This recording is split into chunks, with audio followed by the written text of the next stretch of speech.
galerinha do quarto ano, seja bem-vindo a mais uma aula de ciência. Hoje, 28 de maio de 2020, dia de nós estudarmos.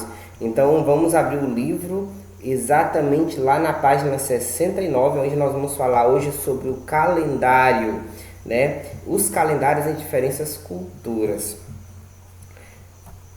Sobre o conceito de calendário, um calendário ele é um sistema que permite medir e representar graficamente o passado do tempo.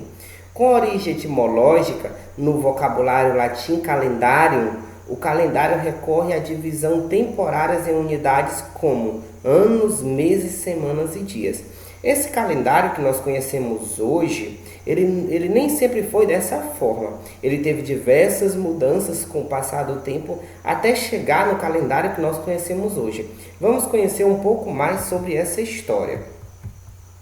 Existem 3 ciclos básicos que ocorrem em nosso planeta, onde nós caracterizamos como os principais fatores para conhecer e explicar a função de um calendário. Por exemplo, a nossa Terra ela faz um movimento que a gente chama de movimento de rotação.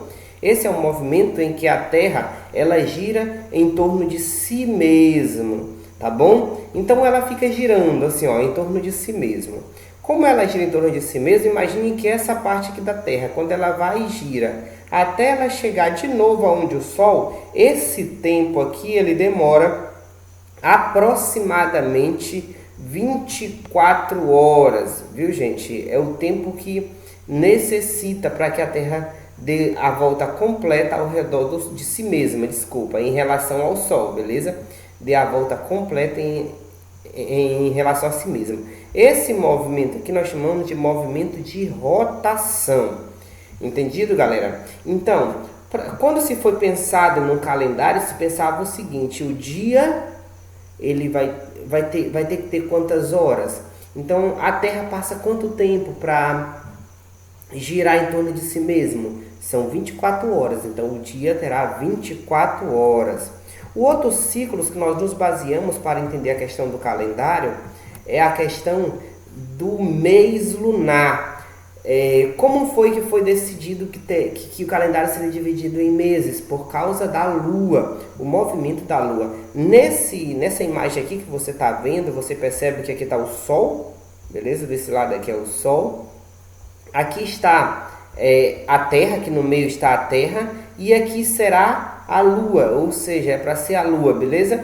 Então, a Lua ela inicia aqui, a Lua nova. Quando a Lua está nessa posição aqui, ela fica entre a Terra e o Sol, de forma que o Sol clareia de um lado da Lua e o outro lado da Lua fica escuro. Por isso que tem um período que nós percebemos que a Lua fica toda preta, toda escura e ninguém consegue ver ela. Vê só aquela escuridão grande durante a noite que muita gente tem medo, né? Essa Lua nós chamamos de Lua nova. Por quê? Porque a Lua está lá. Toda noite a Lua está lá no lugarzinho dela. O problema é que você não consegue ver devido à claridade do Sol que ilumina apenas um lado dela. Então a primeira lua é a Lua nova. Entre a Lua nova e a Lua quarta minguante, que nós vamos já falar sobre isso, existe essa Lua aqui, tá bom? Que é a Lua minguante. Antes dela virar quarto minguante, ela vira Lua minguante, beleza? Então, esse pedacinho aqui, que é a Lua assim bem pequenininha, bem pequenina, ela aparece quando ela está aqui entre o quarto minguante e a Lua nova. Quando ela chega aqui, ela vira essa Lua aqui, que é a Lua quarto minguante. Por quê? Porque apenas uma parte dela aparece, metade. A outra parte não aparece porque ela está no escuro. A gente consegue ver só a parte que o Sol ilumina, beleza? Quando a Lua chega nessa direção aqui, a gente consegue ver a Lua toda. Por que a gente consegue ver a Lua toda? Porque o Sol ele consegue clarear toda essa parte completa aqui da Lua, e para quem está na Terra consegue visualizar ela completa, que a gente chama ela de Lua cheia, tá bom? E nós temos também outra Lua aqui no meio, que é a Lua crescente, até chegar no quarto crescente, que é metade, como se fosse o quarto minguante. aí vai também para uma outra lua aqui no meio até chegar aqui na lua nova. Esse processo inteiro aqui, ele demora aproximadamente 30 dias. Então, como ele demora aproximadamente 30 dias, nós entendemos que o mês é basicamente isso, 30 dias. Por isso que o seu calendário ele tem em determinados meses, ou na maioria deles, 30 dias. Vamos ao próximo ciclo que determina um calendário para que possamos entender. Se chama o outro ciclo o movimento de traslação, gente. Esse movimento é o movimento que a Terra dá em torno do Sol. E se você perceber, a Terra ela gira em torno de si mesmo, mas ela também gira em torno do Sol, fazendo com que esse movimento completo desse lado até chegar nesse lado de novo demore aproximadamente um ano, ou melhor, 365 dias. E se a gente fosse arredondar isso perfeitamente, seria 365 dias e 6 horas e mais alguns minutinhos, beleza? Com isso a gente consegue montar os nossos calendários em dia, meses e anos, para que você possa entender melhor. Só que esse nosso calendário ele não foi inventado assim de uma hora para outra, ele teve toda uma história que é importante nós relembrarmos.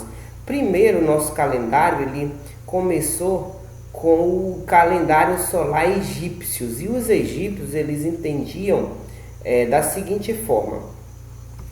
Eles entendiam através dos seus estudos, os egípcios sempre foi um povo muito estudioso, e nesse tempo ele entendia o seguinte: vamos organizar o nosso calendário de forma que 12 meses, que ele tenha 12 meses, beleza? Por quê? Porque eles perceberam que a Lua faz todo aquele processo. Então, já que é mais ou menos 30 dias para a Lua fazer aqueles processos, então nós vamos ter 12 meses. Parecido com o nosso calendário de hoje, 12 meses. A diferença é que esses 12 meses, eles tinham 30 dias. Tio Ney, mas os nossos meses também não tem 30 dias? Quase todos os meses. Existem alguns meses que não tem 30 dias. Por exemplo, o mês de fevereiro tem 28 dias. Existem alguns meses que tem 31 dias. Então, esse calendário egípcio não. Todos os meses eles tinham 30 dias. Beleza? Só que existia algo diferente. Como assim, tio Ney? Era o seguinte: o mês ele era dividido em apenas 3 semanas e não 4 ou 5 semanas como o nosso calendário é hoje. Então, cada semana ela tinha o que? 10 dias. Então, no calendário egípcio, no solar egípcio, nós tínhamos 3 semanas de 10 dias que dava 30 dias. Somando isso, no final do ano tinha 360 dias. Só que o ano tem 365 dias, né, e algumas horas. Então, para os egípcios conseguirem fechar essa conta, no último mês ali tinha 5 dias a mais que não fazia parte de mês nenhum. Esses dias aí eram considerados os dias extras, beleza? Eram os dias de final de ano e não entrava na conta. Então, até completar aí os 365 dias. Depois, o que aconteceu? Depois foi inventado, gente, o calendário juliano baseado no calendário solar egípcio. Como assim? Como funcionava? Esse calendário juliano, ele era um pouco desorganizado. Por que ele era desorganizado? Porque ele foi montado um pouco parecido com o nosso calendário, só que em diversas partes de Roma, o que acontece? Ele tinha regras diferentes. Então, tinha lugares da região que obedeciam de uma forma, tinha lugares que obedeciam de outra forma. Então, ele era uma bagunça e difícil conhecimento. Então, quem morava num lugar e fosse para outro tinha dificuldade em lidar com o calendário. Por isso,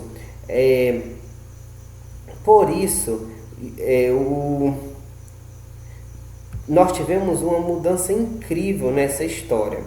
Por quê? Porque surgiu na história um homem chamado Roger Bacon. no ano de 1260. E o que aconteceu nessa data? Roger, ele fez o seguinte, ele estudou bastante e descobriu que o calendário, como é que se diz? O calendário, ele tinha algumas diferenças. Por exemplo, eles contavam 365 dias no ano. E ele percebeu que estava passando alguns minutinhos aí em todos os meses, que no final do ano ia dar uma diferença. Na verdade, o ano não teria 365 dias, o ano teria o que? 365 dias e 6 horas e mais alguns minutos. Então, o que acontece? Como é que a Igreja Católica, que era a principal fonte desse calendário mais antigo, que era o calendário juliano, como é que eles iam fazer toda essa mudança? Então a Igreja Católica ela não aceitou a ideia de gregoriano, até porque tinha muitas festas que a Igreja Católica comemorava e eles não queriam mexer nessas festas. Se mudasse o calendário, mudava tudo. Então o que aconteceu? Eles prenderam Roger Bacon e não aceitaram a ideia dele. Só que mais na frente houve uma outra pessoa, uma outra figura que era o Papa Gregório. Isso já em 1582, alguns anos após Roger Bacon, né, algumas centenas de anos, Roger Bacon ser preso, né, e condenado aí porque fez essa teoria. O Papa viu a história e achou que realmente Roger Bacon estava correto. Então o Papa se preocupou agora em reunir toda uma equipe de pessoas preparadas ali, né, para conseguir fazer cálculos de forma que não mexesse nas datas da Igreja Católica e organizasse esse tempo. Então, esse calendário ele foi organizado, foi chamado de calendário gregoriano, beleza? Para que você entenda melhor toda essa história, eu quero que você faça novamente a leitura do livro, beleza? Na página 69, que eu fiz um resumo, 70, 71, 72 e 73. Faça uma leitura bem rápida do seu livro para que você entenda melhor essa história. E depois eu quero que você responda as tarefas de ciência na página 74 e 75. Viu, pessoal? Muito obrigado pela aula de hoje. Isso é tudo, pessoal. Valeu!